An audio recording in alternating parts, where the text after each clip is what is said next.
Welcome to USA Global TV and Radio, where our mission is to provide education, entertainment, hope, and inspiration. USA Global TV and Radio connects you with experts and audiences all around the world every single day to help you succeed in business and to live a richer life. Visit us at usaglobaltv.com to learn about career and life-changing training and mentoring programs like the Listening Mentor. Subscribe to our newsletter to stay informed about our special programs and offers. Discover how you can become a guest on one of our shows or a host or producer of a USA Global TV and Radio show of your very own. That's USA Global TV and Radio, where the doctor is always in.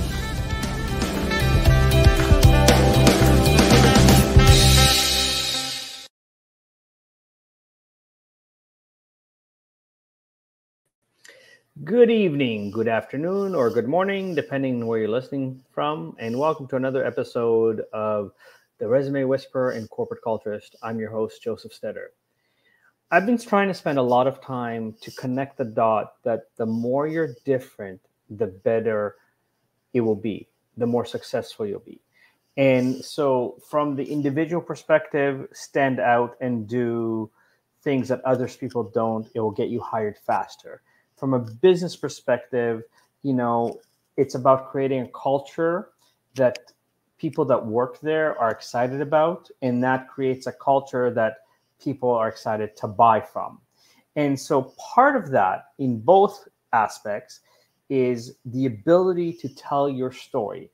And given the explosion of the digital media and explorer, what better way to do it than through video?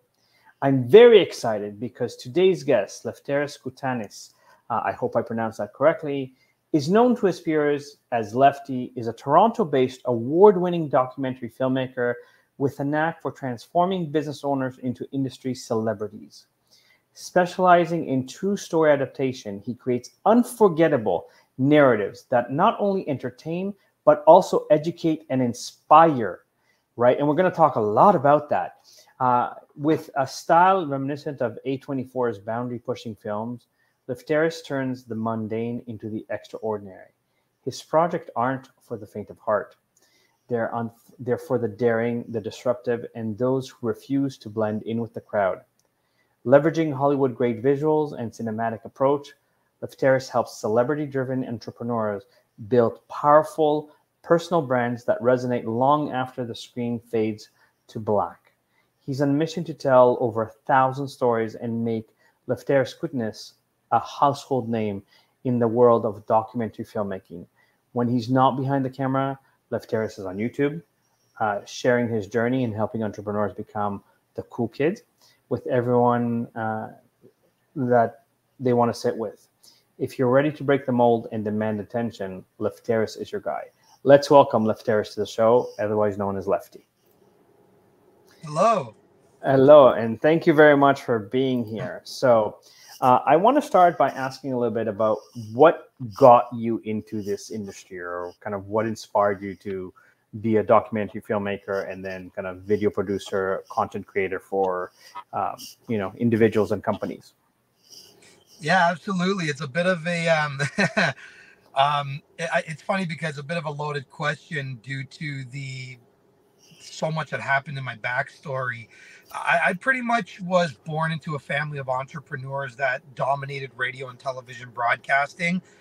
They were doing that pretty much between the 1970s and the early 2000s. And then, other cultures came to Canada and they pretty much started taking over those industries. But during the early 2000s, I also started high school, and I too, growing up, wanted to be that cool kid, right? So I don't know if I was really gonna do it through video at that time, and even being on radio. Truthfully, during that time, the whole radio and video thing were still kind of like, they were left to the nerds or the geeks of that time, right? And and that kind of wasn't the path that I was going for. So that's kind of when I fell in love with music. And music was actually what taught me to build a personal brand and to build a brand in general.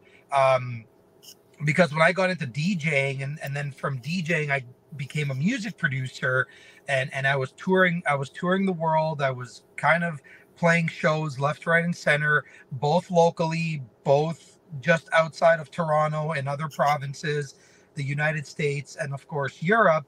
I'd be on set for 3, 4, 5, sometimes 8 hours at a time. And, you have to be able to learn how to communicate with an audience without even saying a single word. That's a little tough to do because, you're constantly watching for how people react and how you bring in one song and take out another, and the transitions and so on and so forth. You really get to learn body language at that point. And then, I realized that I wasn't going to do that forever. I didn't want to be that, I don't know. I always looked at, even when I went to like weddings, for example, and I see like the 60-year-old guys that are still DJing, and I'm like, oh man, come on. Like just quit while you're ahead. Right. And it's bad enough that we're not even talking weddings now. We're talking like club DJs and festival DJs. Like, I don't want to see a 60-year-old guy behind the decks, right? Absolutely. I want to ask something, because you said something that intrigued me, because you're the first person that said music taught me how kind of like, because I know a lot of people, when they talk music, when you see like the talent shows, talk about music to help them deal with issues. Music help them kind of identify who they are because the words in the song meant something. But how did music teach you to tell a story? I would love for you to expand on that, because it's such a unique perspective. In a sense that, like, I understand body language because as part of what I do, I teach it in an interview, what to say, what to do, how to behave it. But how did music kind of inspire that creative and that understanding of telling the story for you? Yeah, absolutely. So the one thing that I used to do was I used to manipulate heartbeats, right? So I would play, depending on the length of time that I would be behind the decks. I would start at a certain BPM, and then I knew how to elevate those heart rates and bring them up to a certain point. And then I also knew what resting heart rates were. So how to bring that back down when I got you to a point where, I know that you needed rest. Now, playing house music and producing house music, there's not a lot of words in that niche, right? In that genre. So I used to kind of build and curate sets around melodies and bass lines and even how like elements like snares and hi-hats would pretty much, play their role in that song. And I would find similarities within that to pretty much go and transition from song to song. I would find other songs that did have vocals and lyrics and find similar words within music to kind of bring you on this like melodic journey. And that's kind of how I that was the first time I really learned how to tell a story and how to tell a story through music to manipulate the body to do what I wanted to do. Now I haven't I haven't performed in like almost 10 years, so I don't know how good of a storyteller with music I would be now. But it's like riding a bike for sure. Look, it's fascinating because, obviously I never thought about it this way, because yes, like I used to be an avid salsa dancer, and, I never really paid attention to what playlist the DJ made. I was like, I'm just here to dance and enjoy myself. But I totally get, you do a few faster songs like salsa, and then you're like, okay, let's slow it down a little bit. Let's do some bachata, let everybody kind of get their breath and so forth. So I get that because I've been in the dancing world, prior to having two beautiful, amazing kids. So I totally get what you're saying. And that's awesome because, you know what, it's such a simple but true connection that, in fact, today, several times I said to people, you can watch a YouTube video about traveling to, let's say, the Sistine Chapel or Vatican City, but it's very different to watch a YouTube video than to actually experience it. Because there's certain things that a YouTube video cannot do justice to your experience of it, for example. So I love that connection. So what was the turning point to kind of go, let's get into video and filmmaking for you? Well, being in my early 20s and my older 20s, I still think I'm unstoppable at this point in my life. And the truth is, I never really made anything a problem, but there is a dark side to the music industry. And when I realized that, I was starting to wean a little more than I would have liked towards that darker side of the industry, I kind of knew at that point, like, something's got to change. Like, I can't do that forever. And at the time, I was also ready to get into like a more serious relationship. I wanted to get married, start the whole family life. And then I happened to just find my girlfriend, who is, my wife now of, I think 7 years, 6 or 7 years now. Honey, I'm sorry if I never remember. But yeah, it's at that point, I just kind of knew, like, I wanted to be home more. I didn't want to be coming home at 6 o'clock in the morning. Like, sometimes I would like leave at night and I'd come home at like 1 o'clock in the afternoon because my sets were in the morning. And it's like, I don't want to be, I didn't want to live that life. But I knew that I still needed to be creative. So the transition happened really, really interesting. It happened in a funny way because as I was becoming more popular as a DJ and as a music producer, and I was, getting all these shows booked for myself, I too needed a press kit, right? Now, those who might not know what a press kit is, it's pretty much a folder with your discography, your photos, your videos, your biography, like anything that you would, any asset that you would need a manager to help sell you to a promoter to get a club gig. And I was pretty much on photo shoots and video shoots, like almost on a weekly, definitely at least a minimum of 3 times a month. So one thing I love the most is like getting my assets back, because my photographer and my filmmaker at the time, he knew how to capture me in a way that I would never have even seen me in that light. And I think that's what drew me to pick up my first camera, is because, growing up in elementary school, I was not popular. I was bullied. I was, for lack of a better term, like the loser. And it wasn't until like high school or mid-high school is when I really started, breaking out of my shell and making friends.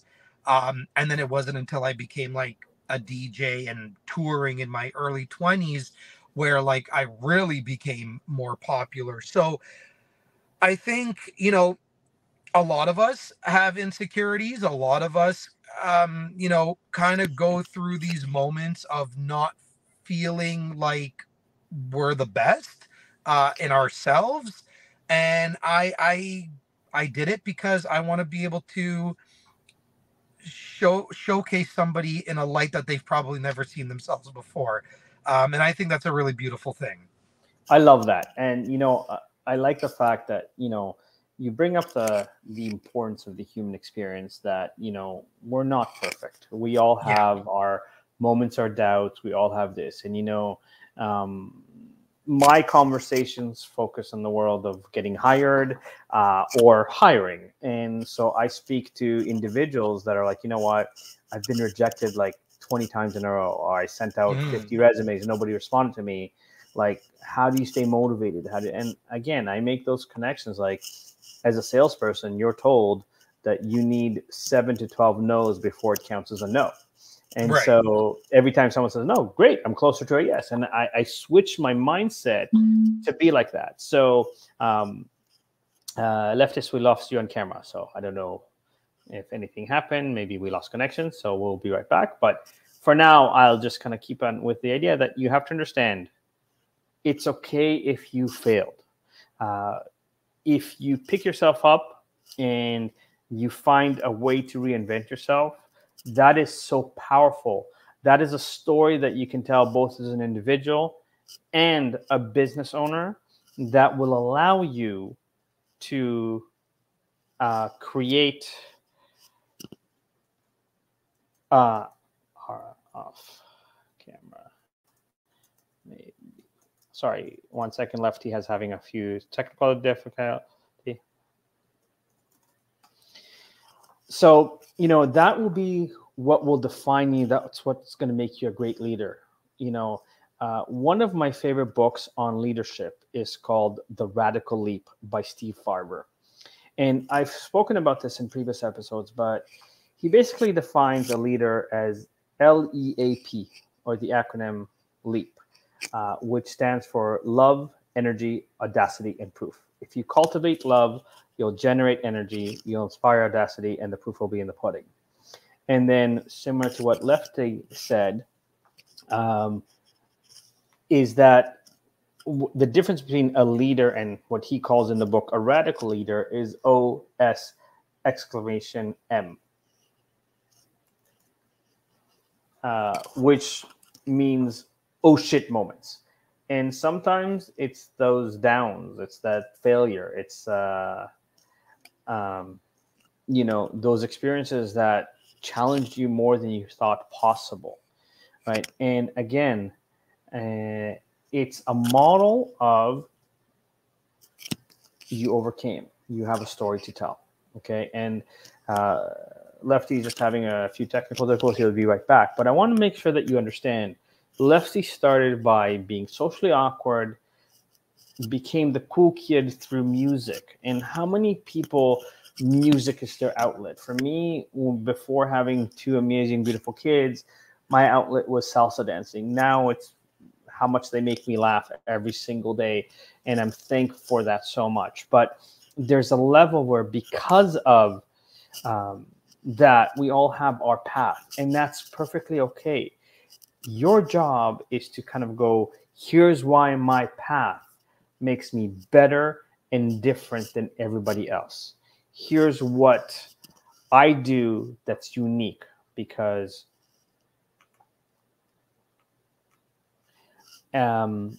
so that's where it is. So Lefty, you're back. Awesome. Excellent. Sorry about that.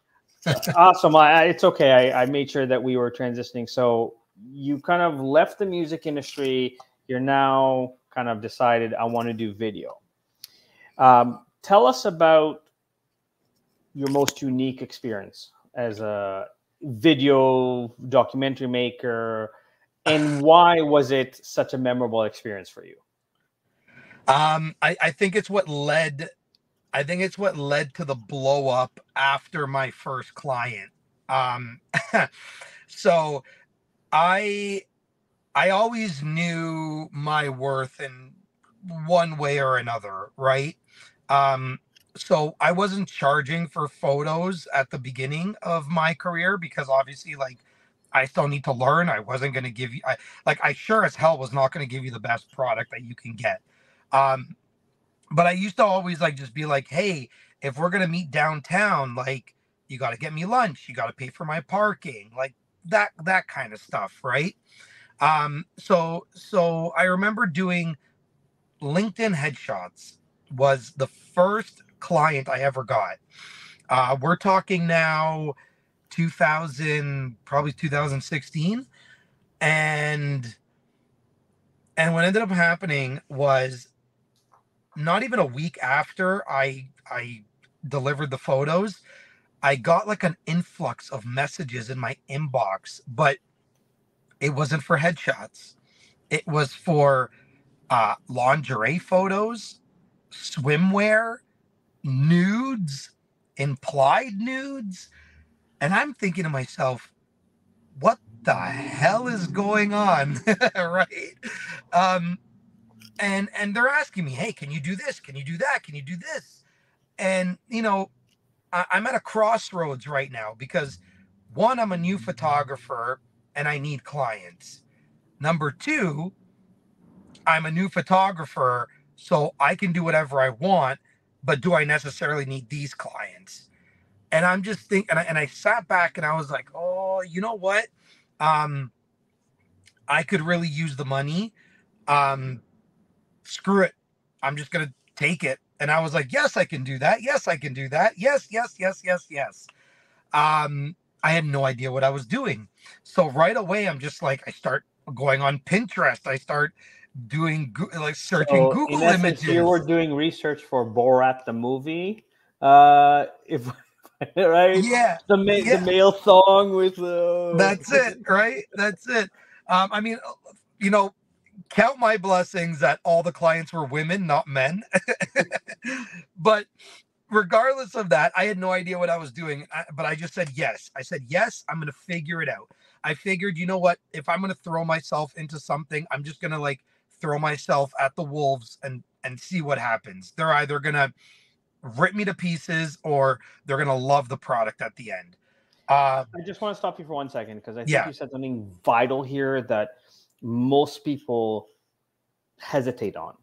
And that is when they try something new, whether it's a promotion in their current kind of career path or a completely different career, there's always that innate fear of I'm going to fail in the background.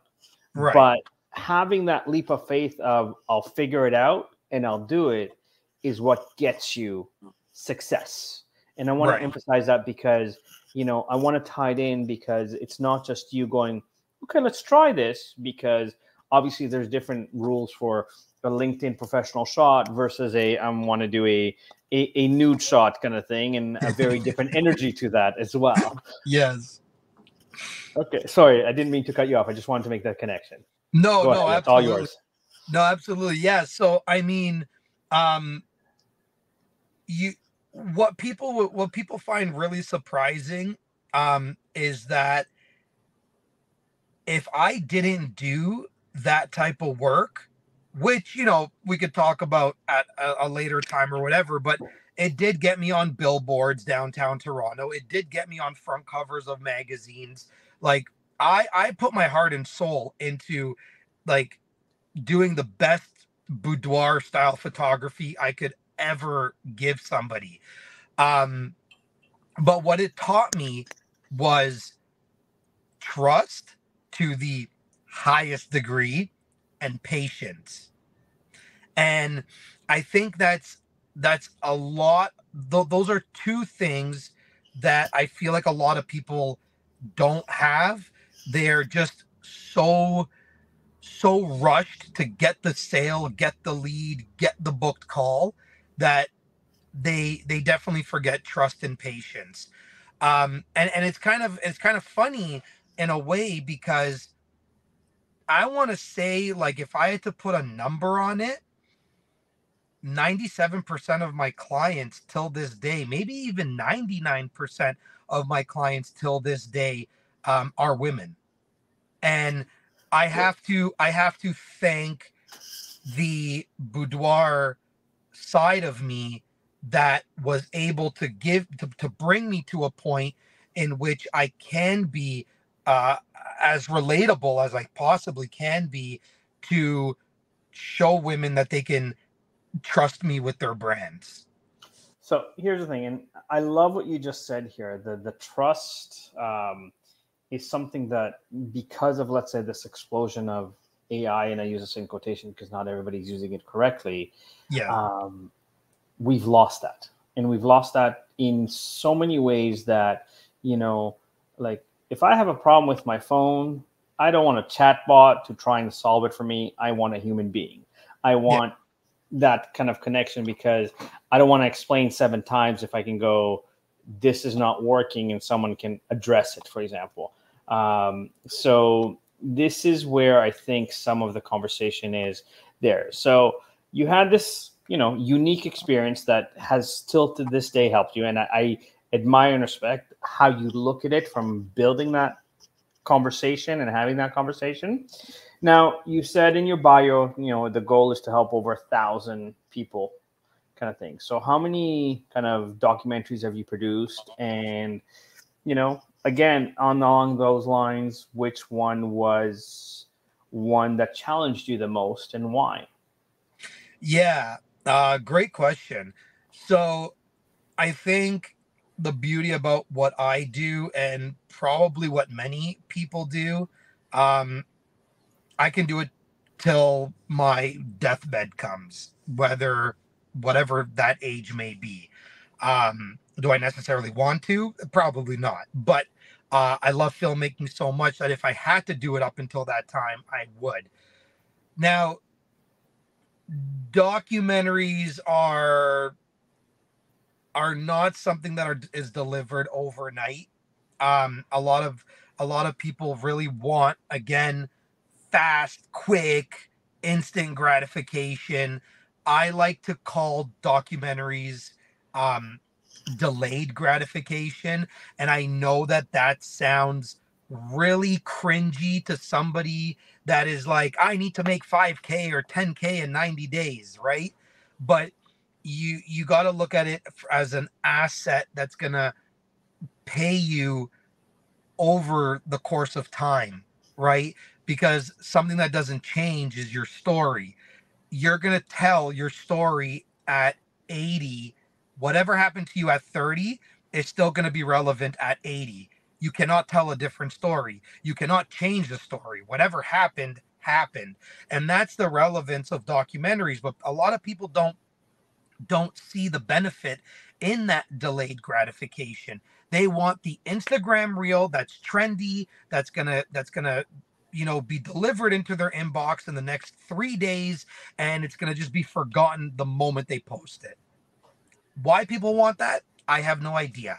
But if you, it's to quote Vin Diesel from Fast and the Furious, if you're going to treat your business like you're going to live 1/4 mile at a time, you're never going to get very far. Like you're just going to keep like chasing the rat race. Look, and here's what I'm going to say, and I love the tying that you just made me into kind of Vin Diesel and so forth, because we've become a society that, we don't have patience for anything. That level of service where somebody goes the extra mile that, Napoleon Hill talks about in Think and Grow Rich, for example, that we've lost that as an art. And, it's something that I'm very hard trying to educate both businesses and individuals, because there are a lot of things that people are like, hey, I'm looking for a job. I want a job tomorrow. I'm like, okay, is your resume highlighting how good you are? Right? Is it showing the results you produced, or is it telling me that you know something? Right? And so there's also a level where I think, and this ties in directly, because companies are going, well, attention span is only 90 seconds, so I only want something that's 90 seconds. And the other problem is that you have an explosion of kind of, forgive me for using it this way, self-proclaimed gurus that kind of say, yeah, buy my formula and I'll make you a millionaire in 90, 120 days and so forth. Like, right. Yes, there are. And again, there are certain things that work more, and there are certain things that you need to understand will not work more. And I can tell you that myself, I've paid 5 different marketing firms money and with 0 results, because they just wanted to cut and paste what they do for every other client and say, here you go, here's the formula. And I'm like, but you haven't really understood why I do it differently than others, why I purposely challenge the norm, right? Even when I do recruiting, I first thing say most resumes are awful, kind of thing. Yeah. So I get that. We have about 10 minutes. Tell us a little bit about kind of what projects you're working on right now, and if people want to use you to tell their story, what's the best way of getting a hold of you, and a little bit about your process to help them understand how to show up. Yeah, absolutely. So first and foremost, let's touch back on the point that you made about attention spans. Streaming platforms have proven us otherwise. It's not that we have short attention spans, it's that your content is boring and it sucks. Plain and simple, end of story. Um, Netflix actually shows that you will sit and watch an episode after episode after episode, and you will sit there and binge a 10-hour series over watching a 2-hour feature film, which means that it's not that we don't have an attention span problem, because that's not true. It's people are trying to do cookie cutter BS videos that are boring and nobody wants to watch. Um, so that's first and foremost. But projects that I'm currently working on. Oh man, I got a lot of things. I actually started with my screenplay writer. We are in the process of building the Leftyverse. So for anybody that's a Marvel fan out there, what is the Leftyverse? Well, we decided to stop doing the standalone projects and find intricacies within each of our projects to tie them into the next one. So if you watch one film of ours, you're going to be able to watch the next one, and they're all going to tie in, and characters are either related to each other or whatever the case might be. And that's kind of like a new approach that we're doing. It's a lot. Um, I currently just wrapped up a short film, which is a sequel to a 12 episodic series that's going to be releasing on my YouTube channel as well, along with that short film sequel. Hopefully you guys get that before the end of the year. Otherwise, it's going to be a 2025 release. At the same time, I'm also working on a documentary with a high profile entrepreneur who's in real estate. He's in project development, and I think the most exciting thing that I'm doing for him is this Saturday we are on a film set in which I have hired actors to recreate a couple scenes of his life, just because he doesn't have footage of the things that he mentioned while we interviewed him. So that's going to be really cool. Give a little bit more of a cinematic experience, because I like to go that extra mile, right? Like, nobody wants to just watch stock footage. It's kind of stale. So I like to really immerse people into that person's world when I am creating. And for the first time ever, it's not the first time, because I do travel to see clients. It does not matter where you are in the world. I can go anywhere in Canada, anywhere in the US, Europe, Australia, whatever, you name it. But instead of actually traveling to go see a client, for this project in particular, he's actually bringing me to his hometown, which I also get to experience Egypt for the first time. So I'm going to be going with him in the end of October for 1 week to get even more footage for his film. And in 2025, I'm also working on a episodic series, which is a murder mystery for a streaming platform, where it is fully interactive, and you, the audience, actually gets to be the detectives and solve the case. And if I'm not mistaken, if you solve it before all episodes come out, you have an opportunity to win a massive cash prize. So that is pretty much all the projects that I'm involved in at the moment. I think that personal branding should be accessible to everybody, and we should be able to help each other out whenever we can and however we can.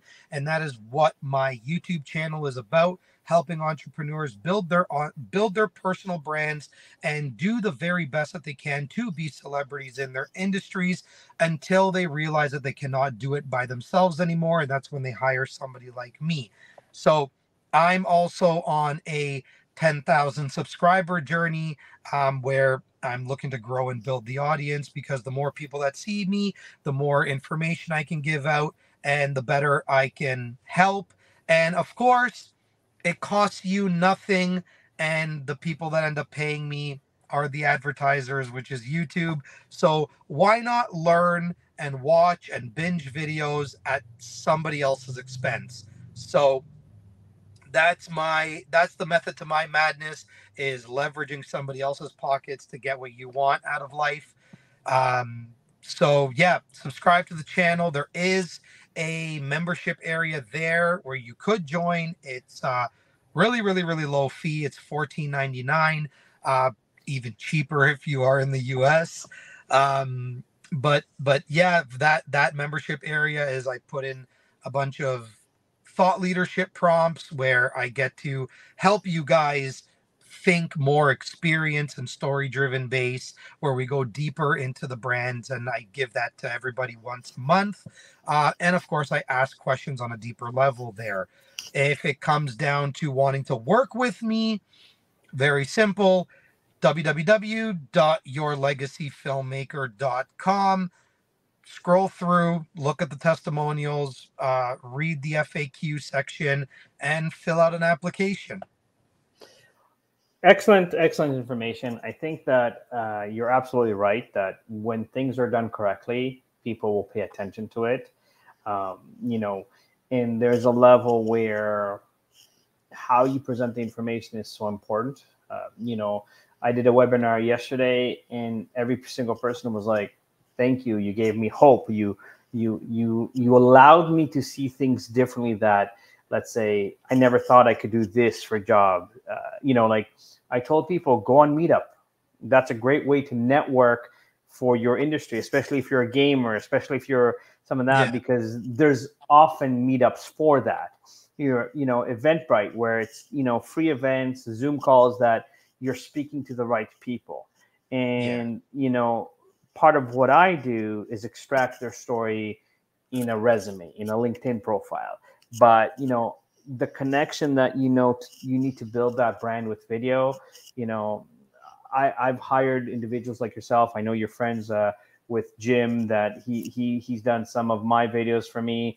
And, the insights he gave me on the audio quality, the light on my head, reflecting on my big forehead here, and things like that. And even just kind of the energy that I had when I did some of the videos was so important to me. And, this is where I said, AI can give you what's standard, but can never separate you for it. So awesome. Any final thoughts to wrap up in the last kind of 2 minutes for you, Lefty? Honestly, I don't think there's anything I can really jam pack in a minute. I can talk for hours, to be honest. I would just say subscribe to the YouTube channel, and all the information is there. I put out videos on a weekly. If by any chance I get pulled away because I'm on set directing a project, I have over 200 videos that you can just go back and watch. Documentaries, learning about personal branding, learning about how to write better stories, etc., etc., etc. And I plan on just doubling down on that content in the fall. Awesome. Again, there you have it. I hope you've gotten a lot of value, that, difficult experiences are a great way to learn. Being different and unique and choosing your own lane, whether it's an individual or a company, will get you results. And collaborating with people that might have a different perspective because they're not attached to your story, but they really want to highlight your greatness, is something that I've been speaking about for the past 3 months. Whether it's a mentor, whether it's a partner, whether it's a joint venture, get people that can support you to level up. Yeah, and to actually add on that point, sorry, that's okay. I do have a final remark, because you mentioned gurus earlier. So just for a quick moment, a lot of gurus will always like to use the word "you're not there yet" or "you're not ready yet." I hate when I hear this, because I hear it in my discovery calls all the time.